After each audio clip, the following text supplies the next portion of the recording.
Hello students, let's start our next exercise 1.3 question number first. Write the following in decimal form and say what kind of decimal expansion each has. As you can see कि given जो question है वो हमारा rational number already है, but we have to tell that कि किस type का rational number है. जब हमने नोट्स स्टार्ट किए थे तो मैंने आपको बताया था कि रेशनल नंबर दो टाइप्स के होते हैं, ईदर इट्स टर्मिनेटिंग और रिपीटिंग. तो हमें ये तो पता है कि ये दोनों क्या है, ये रेशनल नंबर्स हैं, लेकिन ये टर्मिनेटिंग है या फिर ये रिपीटिंग है, हमें वो बताना है. तो स्टार्ट करते हैं. फर्स्टली उसमें क्वेश्चन में है कि आपको डेसिमल फॉर्म में उसको बताना है. तो डेसिमल फॉर्म में कन्वर्ट करने के लिए हमें डिवाइड लगाना पड़ेगा. 36 डिवाइड जाएगा नहीं, 3 टाइम्स, देन 6. तो आपने ये देखा कि ये क्या हुआ, ये पूरा डिवाइड गया और ये हमारा क्या हुआ, टर्मिनेट हो गया. टर्मिनेट वर्ड का मतलब जैसा आपको पता ही है कि डिवाइड का रुक जाना, खत्म हो जाना. तो ये किस तरह का रेशनल नंबर है, ये हमारा टर्मिनेटिंग रेशनल नंबर है. ठीक है. तो अब नेक्स्ट इसका पार्ट देखते हैं कि नेक्स्ट जो है वो टर्मिनेटिंग है या रिपीटिंग है. तो उसके लिए फिर से हम डिवाइड लगाएंगे. तो 11 का डिवाइड लगाएंगे 1 में, जाएगा नहीं तो 0 लगाएंगे, फिर नहीं जाएगा, फिर 0 लगा के 9 टाइम्स. ठीक है. अब हम 1 बचा, 0 नहीं जाएगा, फिर 9 टाइम्स, फिर 1 बचा, फिर 0,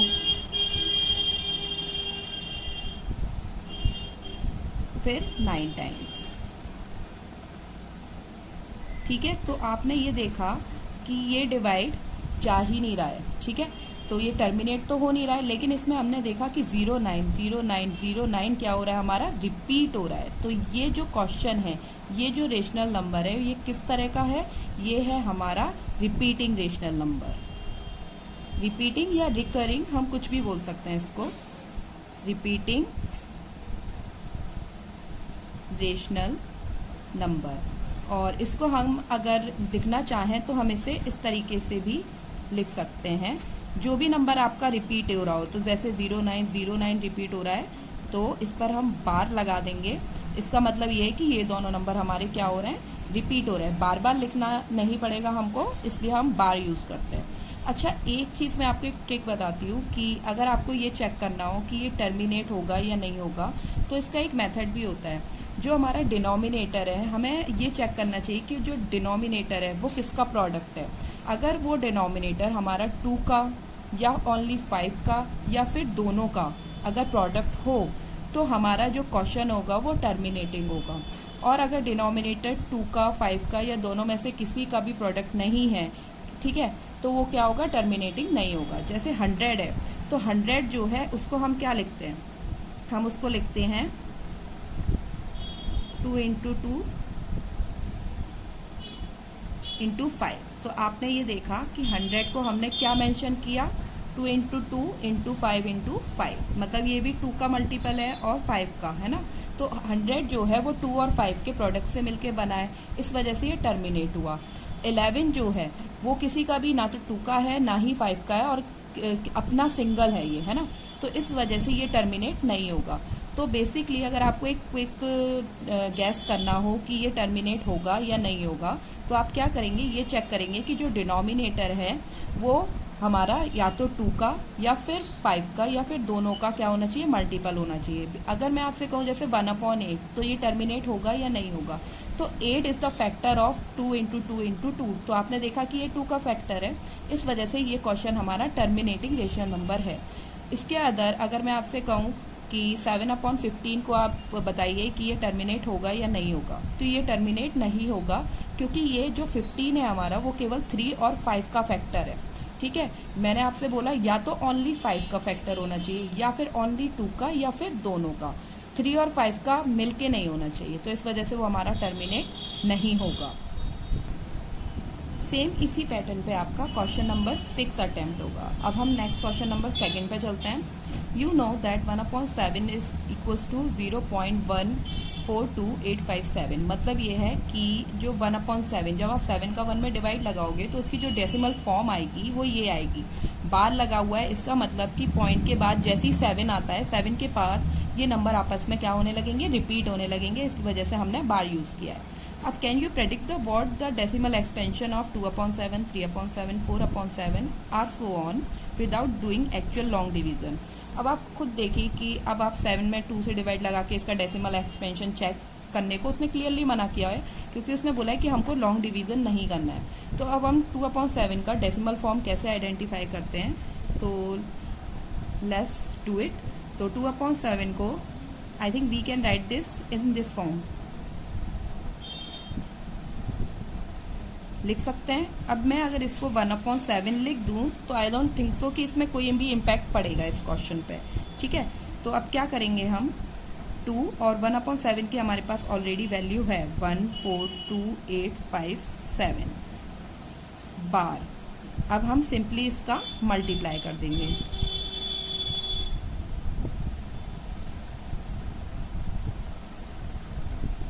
तो हमें क्या मिला, ये आंसर मिल गया। इसका मतलब ये है कि 2/7 को आप इस फॉर्म में लिख सकते हैं, मतलब आपको डिवाइड नहीं लगाना पड़ा। आपके पास 1/7 का सॉल्यूशन था, हमने इस फॉर्म में कन्वर्ट किया और हमें ये पता चल गया कि 2/7 का जो डेसिमल फॉर्म होगा, जो कि रिपीटिंग है, वो ये होगा। इसी तरीके से आप आगे के इसके क्वेश्चन भी सॉल्व कर सकते हैं।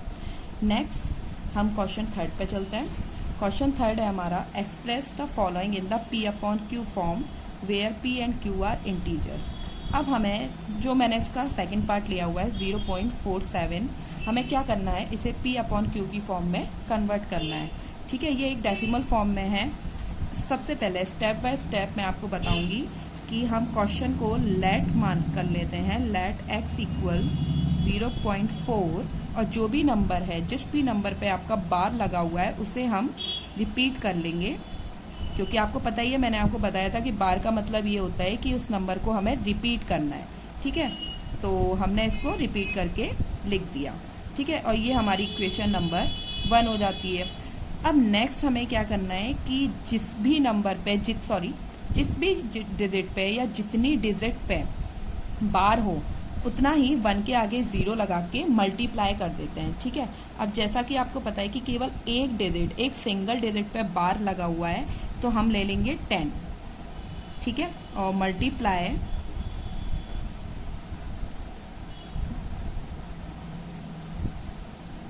Bye 10 in equation 1 both sides, ठीक है। अगर मान लीजिए 4 और 7 दोनों पर बार होता तो आप 100 से इंटू करते, तो 100 से इंटू करते, ठीक है। अगर 3 डिजिट बढ़ा देते, 3 डिजिट पे बार होता तो 1000 से इंटू करते। मेन है हमें बार पे कंसंट्रेट करना है कि बार कितनी डिजिट पर है और उतने ही जीरोस लगा के हमें मल्टीप्लाई कर देना है हमारी इक्वेशन में। तो मल्टीप्लाई करेंगे जब 10 का x में, तो वी गेट 10x, ठीक है। और हमें यहाँ पे अगर 10 का मल्टीप्लाई करना है तो पॉइंट को अकॉर्डिंग टू 0 आगे बढ़ा देते हैं। अगर 0 1 है तो पॉइंट हमारा एक डिजिट बाद, मतलब कि यहाँ पर आ जाएगा, ठीक है। अब अगर मान लीजिए 100 से इंटू करते तो पॉइंट 2 डिजिट के बाद आगे आ जाएगा। 1000 से करेंगे तो पॉइंट 3 डिजिट के बाद आगे आ जाएगा, ठीक है। वो मैं आपको इसलिए बता रही हूँ क्योंकि एक तो ये हमारा जो नंबर है वो रिपीटिंग केस में है, तो इस वजह से मल्टीप्लाई में बच्चे कंफ्यूज हो जाते हैं। That's why I tell you. तो अब क्या करना है, अब एक चीज़ पे हमें फोकस और करना है। जैसे कि यहाँ पॉइंट के बाद अगर मैंने 5 डिजिट ली हुई हैं तो हम यहाँ पे भी 5 डिजिट रखेंगे, क्योंकि इससे माइनस करने में हमें दिक्कत नहीं आती है, ठीक है। तो अगर यहाँ पॉइंट के बाद 5 है तो आप भी 5 रखिए। अगर आप एक 7 कम करना चाहते हैं, फिर दोनों तरफ से आप एक 7 कम कर दीजिए, क्योंकि बस आपको ये याद रखना है कि पॉइंट डेसिमल के बाद जितनी डिजिट हमारी यहाँ है उतनी ही सेकंड इक्वेशन में होनी चाहिए, ठीक है। और एज यू नो कि 7 रिपीट हो रहा है तो 7 ही 7 आएगा, ठीक है। अब क्या करेंगे, सब्ट्रैक्ट कर देंगे इक्वेशन 1 फ्रॉम 2।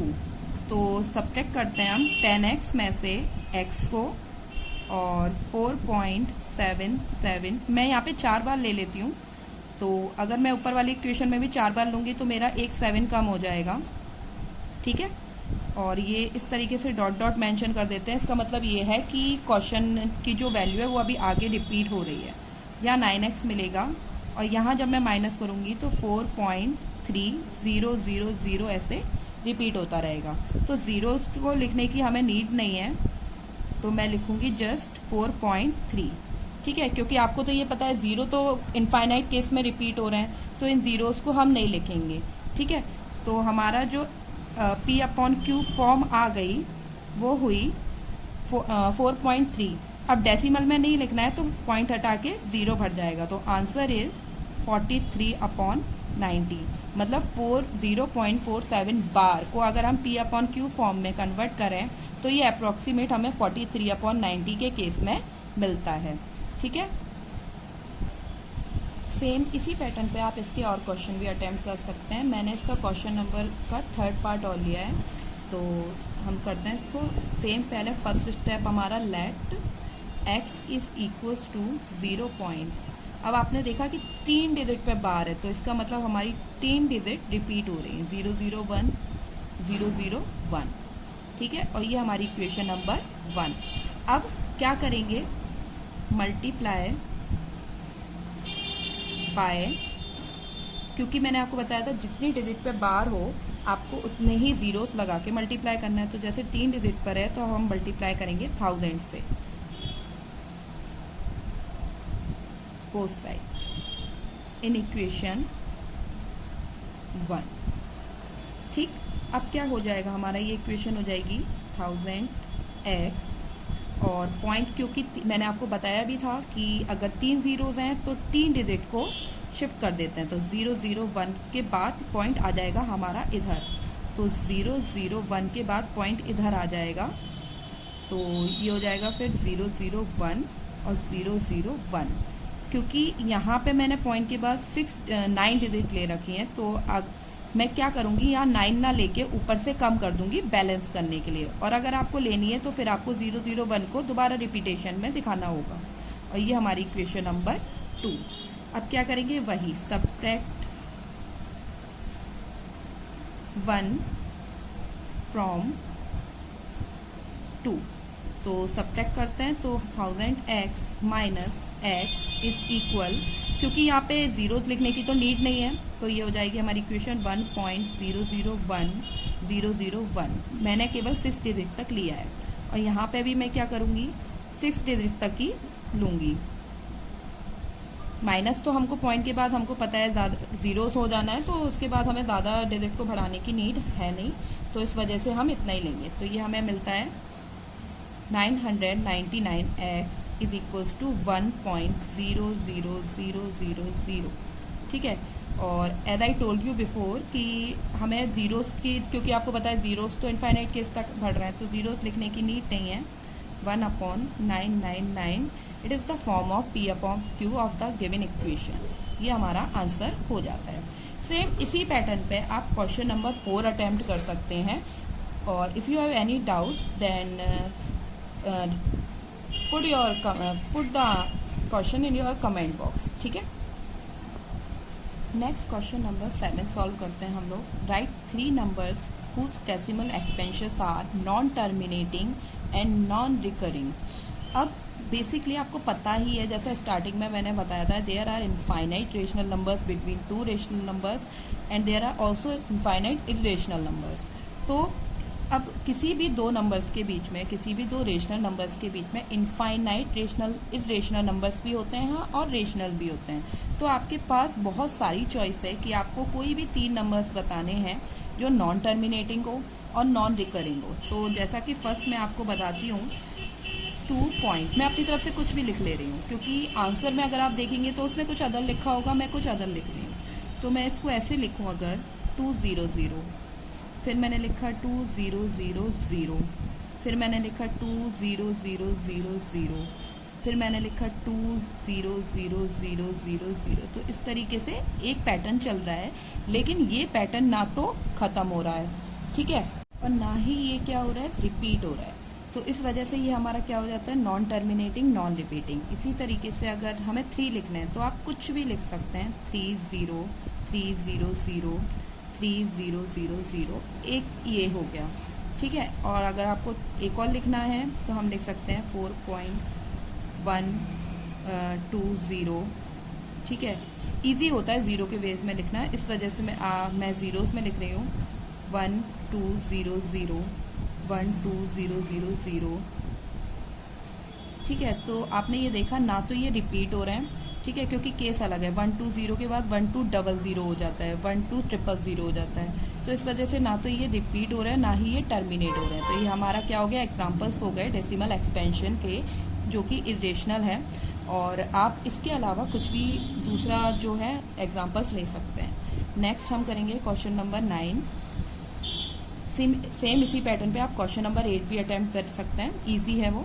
मैं क्वेश्चन नंबर 9 सॉल्व कर रही हूँ। नेक्स्ट हमारा, तो classify the following number as the rational and irrational, ठीक है। आपको ये सॉल्व करके बताना है कि ये किस तरह का क्वेश्चन है, ये जो डिजिट्स दी हुई हैं ये रेशनल है या इरेशनल है, ठीक है। तो इसमें हम क्या करेंगे, जैसे कि रूट 23 है, ठीक है, तो ये है हमारा एक इरेशनल। इरेशनल क्यों है, जैसा कि मैंने आपको जब डेफिनेशन में बताया था कि अगर रूट के अंदर कोई भी हमारे प्राइम नंबर्स आ जाते हैं तो वो ऑटोमेटिकली हमारा इरेशनल हो जाता है। 225, इसमें क्या है कि इसका स्क्वायर रूट हमें पता है 15 क्या है, एक रेशनल नंबर है, ठीक। अब जैसा ये है 0.3796, ये टर्मिनेट हो गया। तो टर्मिनेट किसकी प्रॉपर्टी होती है, रेशनल नंबर की। तो हम लिखेंगे रेशनल और ब्रैकेट में आप लिख सकते हैं इसकी प्रॉपर्टी, क्योंकि ये टर्मिनेट है, ठीक है। अब आप यहाँ देखेंगे 7.478478, ये रिपीट हो रहा है, तो ये भी एक रेशनल नंबर है, लेकिन ये क्या है, रिपीटिंग है, क्योंकि रेशनल नंबर की हमारे पास दो प्रॉपर्टी होती है, इधर इज टर्मिनेटिंग और इधर इज रिपीटिंग। नेक्स्ट क्या है, ना तो ये टर्मिनेट हो रहा है क्योंकि डैश लगा हुआ है, ना ही ये रिपीट हो रहा है, तो ये हमारा क्या हो गया, इरेशनल हो गया। तो इस तरीके से आपकी एक्सरसाइज 1.3 कंप्लीट होती है। और नेक्स्ट वीडियो के लिए हम जल्दी मिलेंगे, तब तक के लिए keep study with maths Arena. Thank you.